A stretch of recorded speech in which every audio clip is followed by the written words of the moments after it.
Siphinde sikwamukele mbukeli ekhaya Jikelele njengamanje sasingena ehoreni lethu lokugcina Makholi ngabe yithina ehamba phambili.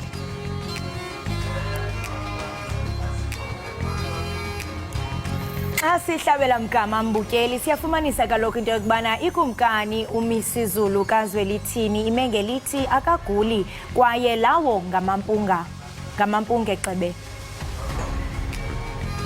Kunomehlulelo omusha seqokiwe ukuthi aqhubeke necala lokubulawa kalowa ingunozinti we-Orlando Pirates uSenzumeyiwa.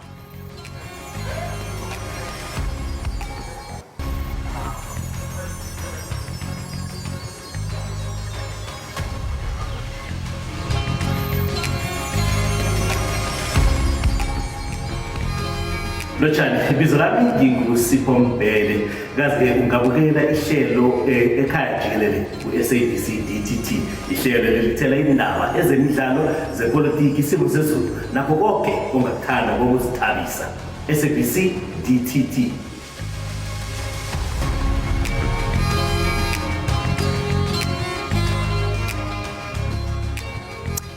Ngemva kwembiko eshayisanayo ethinta impilo kaNomthebe wesizwe ingonyama uMisuzulu kaZwelithini, indlu enkulu kaZulu isalokhu imile kwelokuthi ingumqemane indlulamithi umphame ephuce ikhubalo lezinyanga. Lokho kembukeli kuhlaluke khona izolo ngesikhathi okhulumela ingonyama umntwana wasonkweni uPrince Africa Zulu exoxisana nentatheli yethu la ekhaya Jikelele uCalvin Dludla. Kwase kuthi ke nami ke mbukeli mangabe eqala uhlelo ngaphinde ngaxoxisana naye ke umntwana uNdabezitha lapho ke asicacisele khona tshelwa ukuthi hayi lapha inkosi iphila saka kudlalwa nje ipolitiki.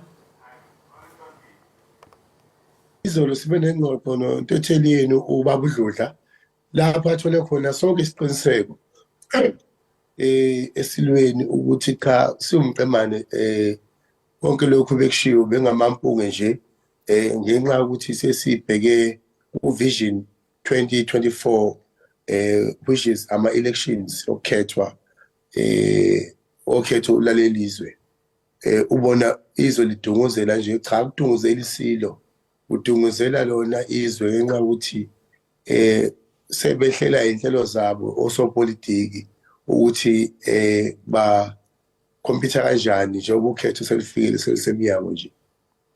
Ngokubona kwenu mntwana ngabe yini le eyenza kusabalale ethi inketha baweli ewelwa ngone ithole kuphela yadunguzela?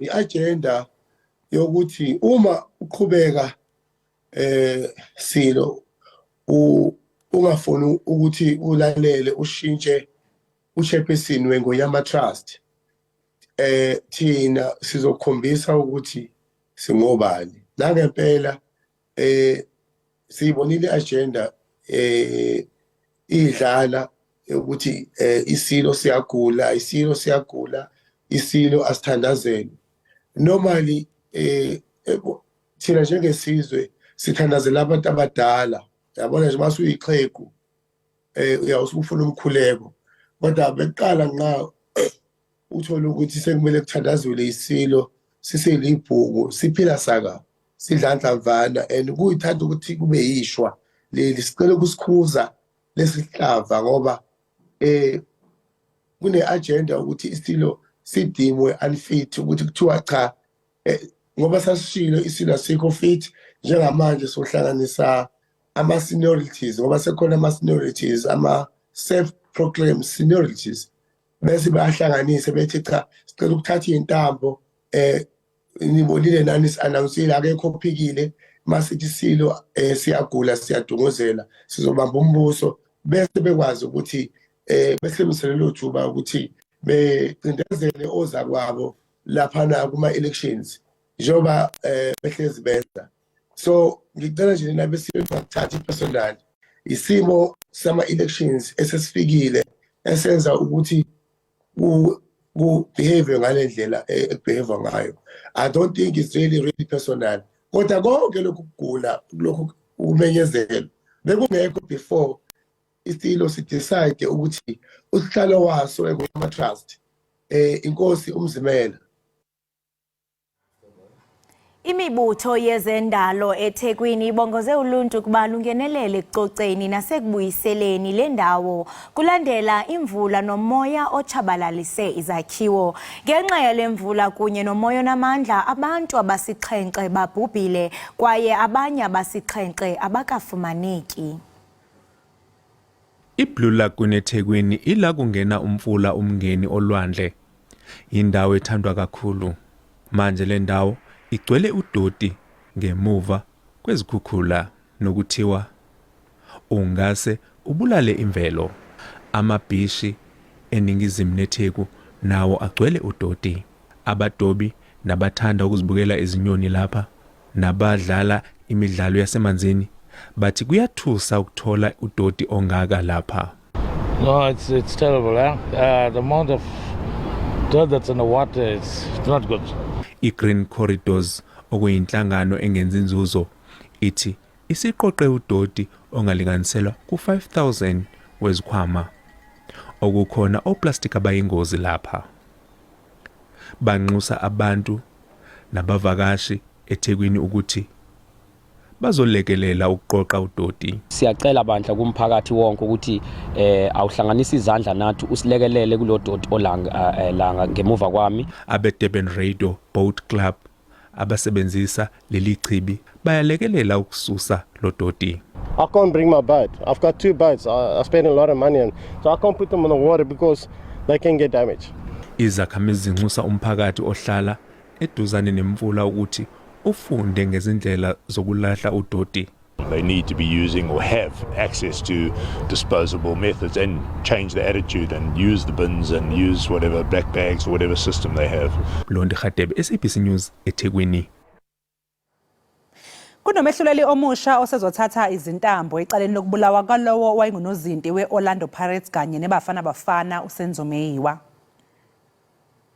Izolo kuvele izindaba ezithi ukusuka ngomhla zi-17 kwephezulu umehluleli uRatha Mokgatleng nguyena oseqinisekiswe njengozoqhubeka naleli cala. Useke waphatha amacala amakhulu abucayi afaka phakathi likalowo wayebhekele zobunhloli kulelizwe uRichard Mdluli. Owayengumvikeli womphakathi uSolwazi Thuli Madonsela uthi ukususwa kombutho we-ANC emandleni ombuso okhethweni lukazwelonke luzayo kungase kungabi isixazululo kwezinye ingxaki ezikhungele isizwe. uMadonsela ubekhuluma esidlweni sakusihlwa engqungqutheleni i-District Development Model Conference eqhubekayo eStellenbosch entshonalanga koloni. Lowo owayengumvikeli womphakathi ugqamise ukungabibikho kweinguquko njengembangela yenkinga izwe elibhekene nazo. Uthi-ke uguquko libalulekile kuvaleni igebe elikhulayo phakathi kwabacebile nabampofu. Sele iqalile inkqubo yokufanisa abantu abali-15 abaquka usana olunenyanga ezimbini ubudala kunye nomntwana oneminyaka 2 ubudala abathe basweleka kwingozi eyenzeke ngecawe ebusuku ku-N1 ngaphandle kwase-Middleburg eMpuma Koloni. Iloli ke iye yanqubana neteksi ibithwele abantu abasuka kumngcwabo kuTsolo. Isebe lezothutho kweliphondo lithi izidumbu zisiwe kwindawo yokugcina izidumbu karhulumente Komani ukuze kuvumeleke ukuba zifaniswe ziintsapho eziphuma eMpuma Koloni. Umqhubi weloli kuthiwa uphulukene nolawulo wabetha isilwanyana. Inqwelana yakhe ke rhuqayo yabhukuquka yabetha iteksi ibiqhubela kwelinye icala. Ngabasetyhini abasithoba kunye namadoda 4 baphakathi abathe babhubha. Ungqongqoshe wezokubusa ngokubambisana nezomdabu uThembi Nkadimeng uxwayise ngokuthi ukwahluleka ukuyiphendulela ngokusetshenziswa kwemali komasipala kuzoba nomthelelo ongemuhle ekuhlinzekeni umphakathi ngeyidingo nqangi. uNkadimeng ubekhuluma engqungqutheleni i-District Development Model ebanjelwe eStellenbosch Western Cape. Ngabathunywa abaphuma komasipala belilizwe abangama-257 abahlangene eNtshona Koloni kwinkomfa yeentsuku ezintathu engokuphuhliswa kwezithili. Eli lilinge likamongameli Cyril Ramaphosa elijolise ukuhlanganisa amabakalo 3 karhulumente nabahlali ukujongana nokuziswa kwenkonzo eluntwini.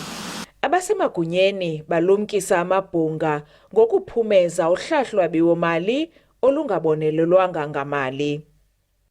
But we may also want to say, how do we incorporate law and enforcement into DDM? Because not unless you are not living where I'm living and staying in the municipalities where you are working, it's a gangster's paradise. Umbandela woqhankqalazo malunga nokuziswa kwenkonzo eluntwini kwakunye nokungabikho kozinzo komasipala abalawulwa ngendibaniselwano uchatshazelwe. Improving transparency, governance, accountability, oversight and joint monitoring of the effectiveness of government as a whole. Umphicothi zincwadi uxelele le ndibano ukuba esi sicwangciso singancedisa ukunqanda ukwanda kwenkcitho engafanelekanga ngoomasipala. But what we must insist on, if we believe we want to meet those constitutional principles of effectiveness, of transparency, of accountability, of prudent management of financial resources, if we want to do that, we must insist that the people appointed and elected to run municipalities do what they're supposed to do. Inkomfa iphela ngolwesithathu. Tingilulama Matya weendaba ze-SABC eKapa. Babuyele bekhuselekile emakhaya amakhwenka ngama615 abachithe phantse iinyanga ezimbini emhlanga kwiphondo laseMpumalanga. Elisiko lolwaluko lenzelwa ukubeka abantwana bangamakhwenkwe kudidi lobudoda. Abecicima injabulo lamabhungu akwamhlanga ngesikhathi ebuyele emakhaya emva kokuhlala isikhathi esicela ezinyangeni ezimbili entabeni. I feel good and I hope everybody must go to manhood. I'm so glad I'm back home. I'm happy, I'm proud of myself and I'm proud of everyone who was here in supporting us. Wonke lamabhungu abeyosokwa angama615 abuye ephephile futhi esesifune esihle ngokwempilo. Senza sure ukuthi abantwana siyabascreena before baya engomeni. Sichecka abo HIV, sichecka abo nyawupe, sichecka wonke amanye amagula, particularly abo chukela, abo TB and then nayo lenyawupe namanye amagulu nje ama STIs. Abazali bazamukele ngezandla ezifudumele izingane zabo esezisesigabeni sobudoda. Labantwana siyabafundisa ukuthi uma uyindoda kuyini ufuna ukwenza. Siyabafundisa ukuthi okunye bafuna bakwenza bangadli nama drugs. Bakhona abantu bababhema lapha abantwana abanye badla izinyawupe abasakwenzi lokho. Minyaka yonke ekudlula emhlabeni izingane ezingabafana ezisoke ziyosokwa imvamisa lezi gameko zenzeka ezikhungweni ezingekho emthethweni. Amaphoyisa athi liyaqhubeka uhlelo lokuthungatha izisulu okusolakala ukuthi zashaywa ngamaphoyisa. Estatimendeni uphiko lamaphoyisa luthilo luhlelo luqale ngemva kokuba baziswe ngevideo esabalele einkundleni zokuxhumana. Ngokushoke kwamaphoyisa umbiko wokuqala ukhomba ukuthi imoto ezikule video zingezamaphoyisa. Kulesi statement ke uphiko lamaphoyisa luphinde luyiqhelelanise nokuyiphatha okuvezwe kule video kanti luthi lokhu akuhambisani nezimiso zamaphoyisa. Ukhomishana amaphoyisa kazolonke uFani Masemula ukugxekile ukuyiphatha okukhonjiswe kule video. Izisulu zikhuthazwe ukuthi ziphumele ubala. Asingena kwezehlabathi imeko izolile eFrance njengoko abemi bebeqhuba uqhankqalazo kwezinsuku zimbalwa zidlulileyo. Amawaka amapolisa athe atyalwa kwidolophu zeli kulandela ukuba umngcwabo womntwana odutyulwe ngamapolisa ubangele ukuba imeko ibe maxongo kweli lizwe. Ngenxa yale ntlanganiso umongameli uEmmanuel Macron ulurhoxisile uhambo lwakhe lokuya kudibana noogxa bakhe eJamani. Masihambe mbukeli siyobhatala amatyala ithi chu uthi ncambe nathi siyabuya emva kwale ntengiso.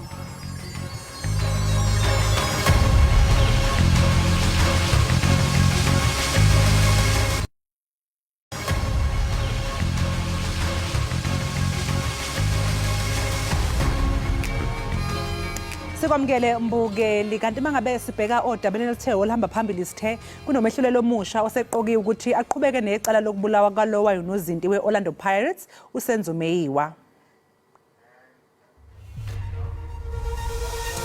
Kanti ke mbukeli mangabe ke sichecka kwezomnotho sihlela lapha sihlola ukuthi khamba kanjani imakethe zivalela uphansi uhwebo lweRandi. Irandi libizwa 18.77 edoleni lasemelika libo 23.79 kupondo kanti lingu 20.46 ku-euro. Ipula laseBotswana libiza u1.40. eJohannesburg Stock Exchange khona kuvalwe inkomba yezabelo iphezulu. Igolide libiza $1,912 i-ounce, iplatinum yona ibiza $910 i-ounce, uwele ngahluzo ubiza $76.03 umphongolo.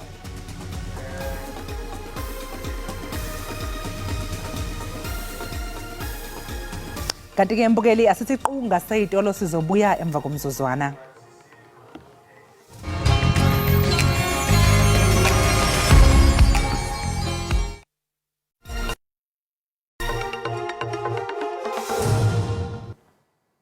Siphinde sikwamukele mbukeli kanti mangabe singena eindabeni zezemidlalo umbukeli eindabeni ke zebanyana siyabona ke ukuthi mbukeli bekunalolo lezo inkinga bezikhona izolo ke kodwa ke inhlangano ke ebhekele ibhola isafa iyethemba ukuthi bazobona ke ngasolinye namhlanje kuze phela bezokwazi ukuyodlala kwendebe yomhlaba. Abaququzeleli bomdyarho weDurban July bathi lo msitho ube impumelelo nangona ke kwanyanzeleka ukuba kumiswe imidyarho emithathu ngenxa yongabikho kombane. Ukukhanselwa kwemijahwe emithathu kwe-12 emjahweni iDurban July kuchazwe njengeshobolo emcimbini okuthiwa ube impumelelo. Abahleli balomjaho bathi lokhu kuhamba kagesi bengahleliwe.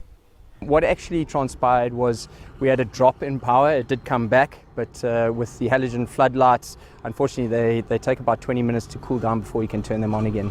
That happened twice, and that put doubt into the jockeys' minds whether that could happen during the running of a race, in which case, obviously, they aboard these animals that are traveling at 60-70 kilometers an hour, and they'd be cast into complete darkness, which could be seen as very dangerous for them, for their lives.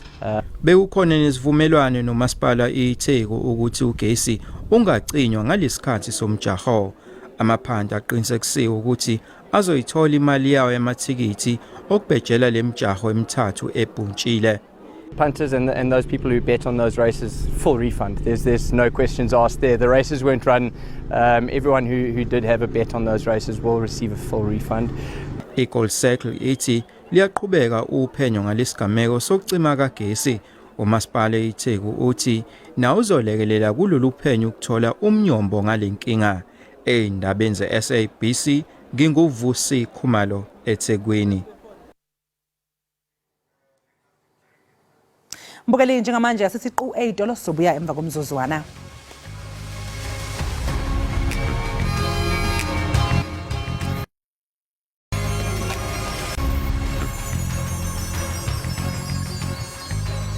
Enkosi ngokuhlala nathi kaloku nisibukele apha ekhaya Jikelele. Okanti ke mbukeli ngoku singena kwinqaku lethu lendaba isengiyabika iReport apho kaloku uye usixelele ngemibandela ohlangabezana nayo mihla le. Thina ke ekhaya Jikelele senze inzame zokuba siqhagamshelanise nabantu abangakunceda. Namhlanje ke sibhalelwe nguye uZwelibanzi Thibeti osuka kwiphondo laKwaZulu-Natal. Masive ukuba usibikela ntoni. Igama lami nguZwelibanzi Thibeti Sibongo, ngizokhuluma mayelana nengane lana. Nginenkinga lana, angikhona ukuthi ngikwazi ukubona ingane yami. Yabo ngumuntu ongasebenzi. So manje into esiyenzeka nginqonyela isikhathi sokuthi ngikwazi ukuba nencusa. Yabo namandla ukuthi ngibe nayo yakho kodwa ke bengifisa ukuthi ngathola usizo leni. Ningenzele lento engidingayo ngiyanicela. Mandisho Mbukeli ndithi lo ngumba onzima kakhulu. Nanjengoko lixhaphakile isiko lotata abangekhoyo kubomi babantwana babo, kodwa kukho utata abavinjwayo ukufikelela kubantwana babo ngenxa yezizathu ezininzi. Libhlungu kakhulu ibali likazwe libanzi kuba kaloku sisuka nakwinyanga apho besibhiyozela otata. Umbuzo endikholelwa ukuba uhlala ezibuza wona kukuba ingaba angaphuma njani kule nyewe. Namhlanje ke sikrwece uadvocate Nosipho Khumalo nongummeli wosapho iFamily Advocate ngelamangesi ukuze ke asixelele nabanye abajamelene nesisiganeko esinje kuba bangatshona phi na. Kodwa ke ngaphambi kokuba sidlane udliwano ndlebe naye masithi qhwi evenkileni ungagunqi siyabuya.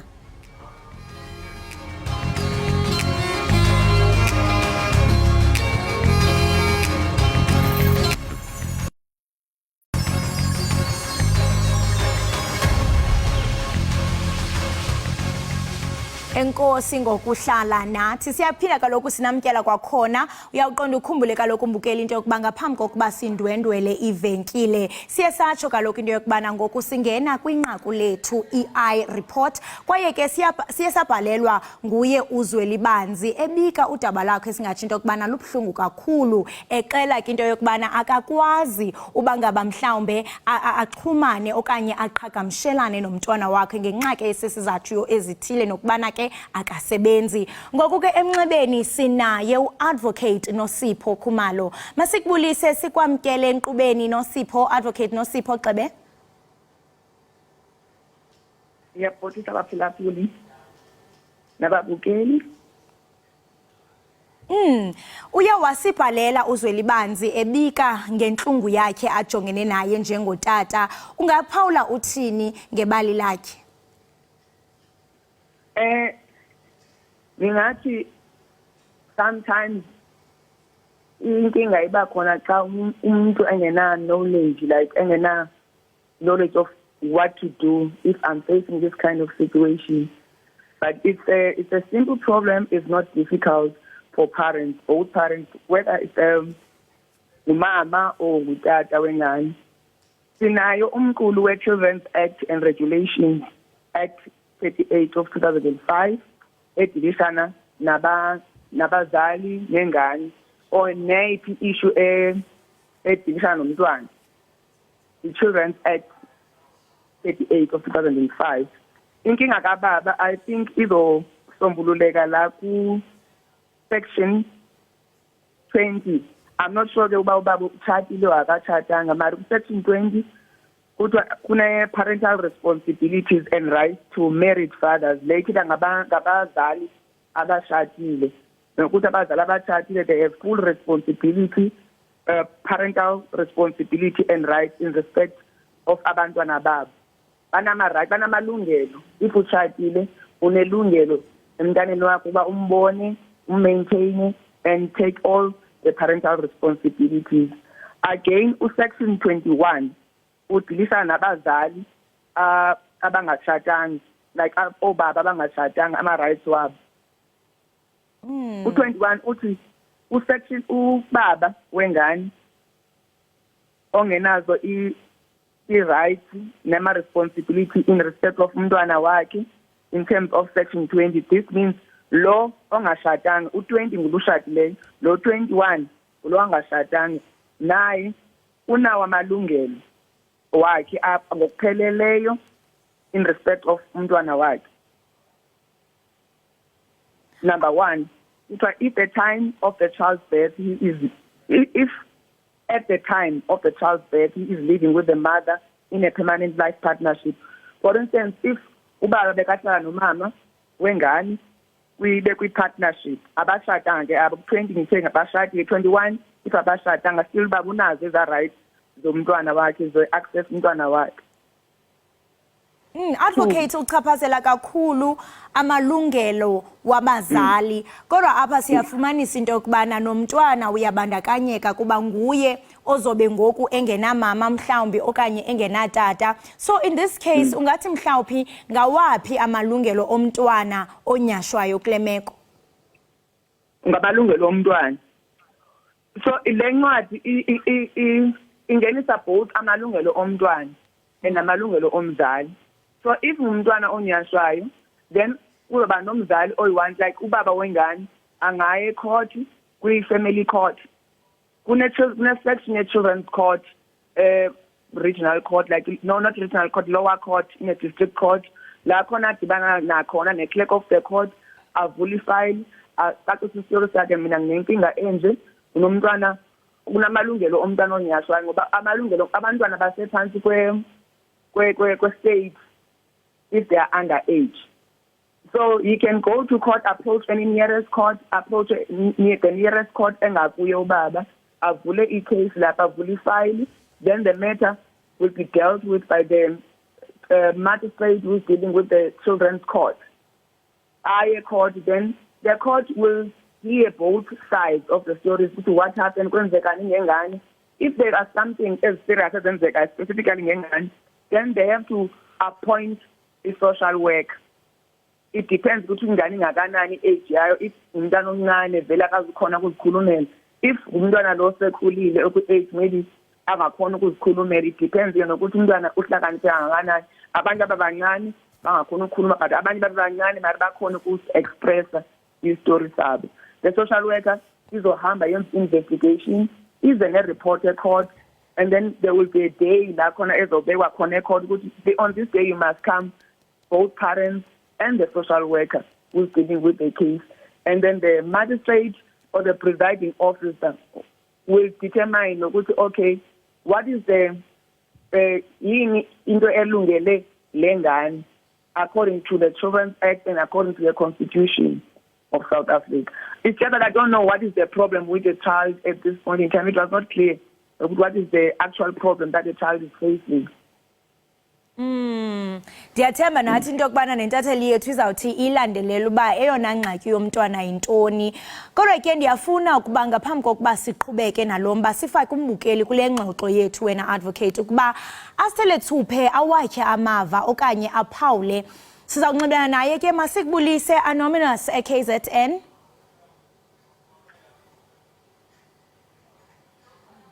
Anonymous ukhona emnxebeni?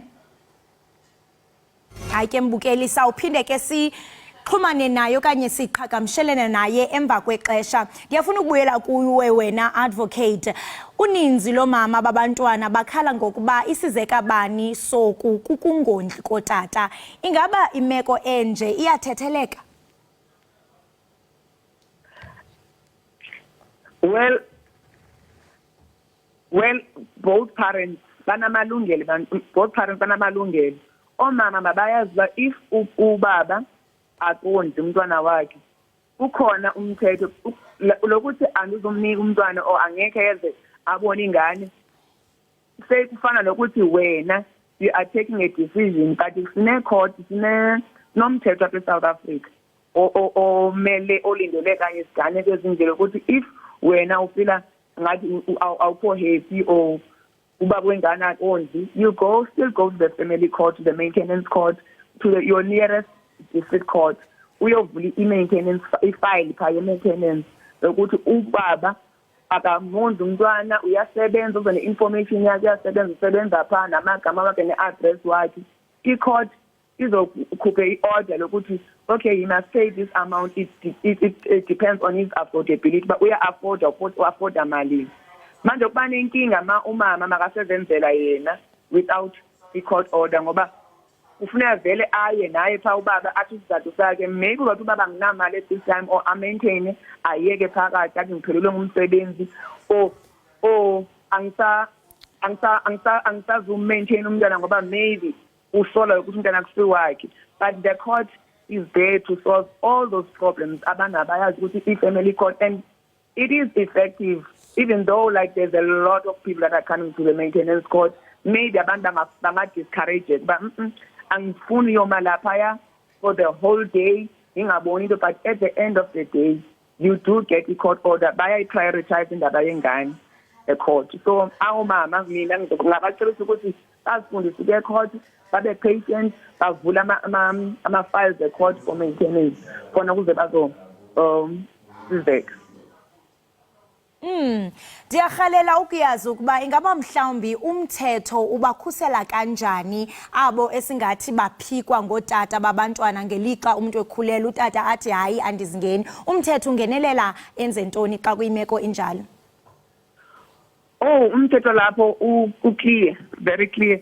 If ubaba wengane uthi masekhulelwe or at any stage ngiyasola ingane ngathi akusiyo yami, of which if sikhuluma iqiniso vele yenzeka lokuthi obaba nabo babe nesikhalazo zabo ngakomama ukuthi mina ngondle ingane nganze ingane later on ngiyezwa lokuthi ingane akusiyo yami, efana nozibanibani, efana nomakhelwane nje iyabaphatha kakubi nabo loyo into. Mara ikhona isolution yabo ukuthi lapha ecourt uyaya la ecourt uthi hayi mina angiqondi lengane ingathi akusiyo yami, angiyangiyaye awuthi uyayeka ke ukusupport muscle support ufuna i-DNA you pay an amount just over 1,000 rand. I think then it was 1,000 to 1.5 the DNA. Wena ungamqondi ingane ukuthi yakho, you will be paying that money court.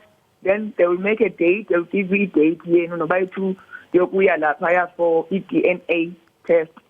I-DNA ucheck ukuthi umntwana vele nyani ngowakho, kwenza ama-test akhona esibhedlela or eclinic or kwadoktor ukuthi umntwana ngowakho nyani, namasebuye lama-results etho vele ukuthi umntwana ngowakho, then you will continue to support. But if ama-results atakusuka kumntwana awunyanzelekanga lokuthi usupport, but now you can take a decision of your own whether I want to continue supporting this child as my child or I don't want to. But kunayo lo mthetho obaprotectayo ba baye bayocela i-DNA test.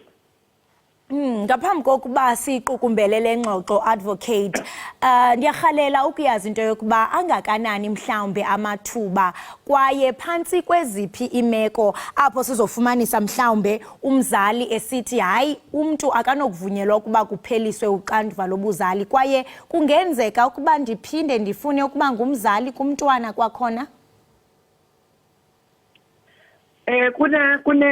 Kuna social workers when it comes to indaba yengane nabazali nefamily is indaba le ephathwa ngononophelo because lapho udila ngefamily.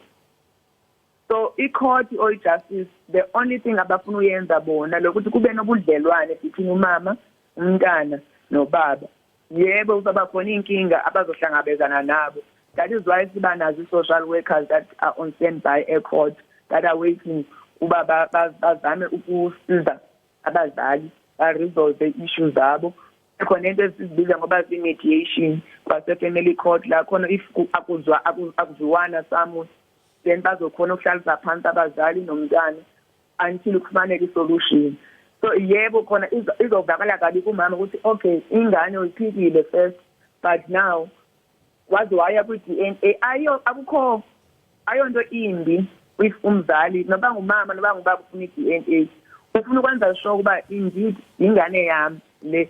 So like I think abantu bayithatha in another way lokuthi why ufuna ingane mara uyamazi umntana but ngowakho. It can happen if even if nitshadile unelungelo ufuna i-DNA ma ufuna i-DNA so that uzoprove uba indeed ingane yeyami. So ayingabi into ebuhlungu ebazalini xa umuntu athi ngifuna i-DNA. Of course we want to know that support ingane yami. So nabo babanawo lamalungelo lawo. Mara masekuvelile ukuthi ingane yakhe and omunye ufila ngathi ngikhetheke kabili endaba ye-DNA, kuhlalwa phansi ne-social worker umuntu akhanselise until kuze kufike isikhathi lapho khona a-acceptayo uba nalo muntu unelungelo. So if bekhona bangayiqondiyo ngengane nawe unelungelo loye-court enze lokufanele ukuthi akwenze ngokomthetho. Masibambe ngazo zozibini ngexesha lakho. Siyathemba into yokubana nayo uzweli banzi ngaye le ngxoxo, nabanye ke otata bazibhaqa bale meko yakhe bazawufumana uncedo. Enkosi kakhulu advocate ngexesha lakho. Kubonga mina. Lowo ke mbukeli nguye uadvocate Khumalo. Sidlana indlebe naye ngomba wombukeli wethu uZwelibanzi Tibeti ozama ke ukwakha ubuhlobo nomntwana wakhe kodwa uyavinjwa kunina womntwana. Ukuba nawe ke apha ekhaya unento ekuphethe kakubi okanye ekuhlaleni kukho imiba enikhathazayo, ungakwazi into yokubana uqhagamshelane nathi kwiinkundla zethu zokuxhumana. Sikhona ke ku Facebook under igama elithi @SABC Ekhaya Jikelele. Ngoku ke masithi qhwi evenkileni siyabuya emva kwentengiso.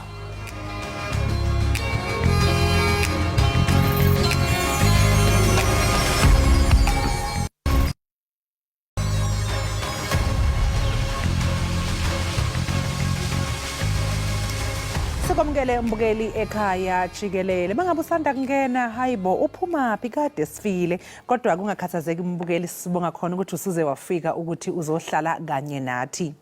Mangabe siqhubekela phambili ke isifike edlula ingqungquthela ye-ANC Youth League yokhetha ubuholi njengamanje ke konke kusezandleni zobuholo obusha ukubuyisa isithunzi salolu phiko. Ukubheka kabanzi ngalolu daba sixhumana nomhlaziyi wezombusazwe uSolwazi uBheki Mngomezulu. Solwazi, asikubingelele sikwamukele ekhaya Jikelele. Asibingelele dadewethu, sibingelele kubabukeli bakho bese sibingelele naboza kwethu. Sesisithi isikhathi Solwazi iningi lingagculisekile ngeqhaza labantu abasha eqenjini elibusayo iANC. Kwazise phela singaphezulu kweyishagalombili iminyaka lolu phiko lwagcina ukuba nobuholi. Ingabe abahola abasha ibona yini abafanele ukuhola iANC Youth League? Umbuzo okahle lo dadewethu, kuyihlazo ukuthi ngaphela iminyaka eyishagalombili iqembu lingenalo uhlaka lwentsha, njengoba sazi ukuthi intsha iyona ekusasa lesizwe noma ngabe yisiphi okufaka phakathi eNingizimu Afrika.